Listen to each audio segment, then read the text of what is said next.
ലതാകുമാരി. ഞാൻ കൊല്ലം ആയൂരിൽ വരുന്നത്. എനിക്ക് 2019 മാലിഗ്നന്റ് മെലനോമ എന്ന ഒരു ഇത് തോന്നി. അത് എൻ്റെ മോൻ ഡോക്ടറായിരുന്നു.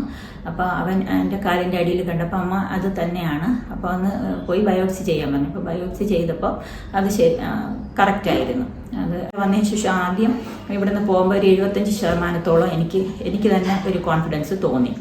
അതിനുശേഷമാണ് ഞാൻ ചെക്കപ്പിന് വന്നത്. ഇപ്പോൾ അപ്പം അന്ന് 2 ആഴ്ച അല്ലേ നമ്മൾ ട്രീറ്റ്മെൻറ്റ് എടുത്തുള്ളൂ. അപ്പോൾ എന്തായാലും ഒരു 3 മാസമൊക്കെ വേണ്ടി വരും.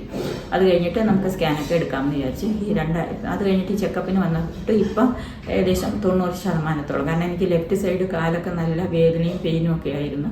ക്ഷീണമെന്ന് മാത്രമല്ല അമിതമായ വിശപ്പായിരുന്നു. അപ്പം അതെല്ലാം മാറി പണ്ടത്തെ പോലെ സാധാരണ പോലെയായി. അപ്പോൾ അതുകൊണ്ട് എനിക്കൊരു കോൺഫിഡൻസും വിശ്വാസവും തോന്നി. അങ്ങനെ ഞാൻ അതുകൊണ്ട് പിന്നെ ചേച്ചിയുടെ മോളെയും അവൾക്ക് നട്ടെല്ലിന് വേദനയാണ്, അവളെയും കൊണ്ടുവന്ന് അവളും സുഖമായി.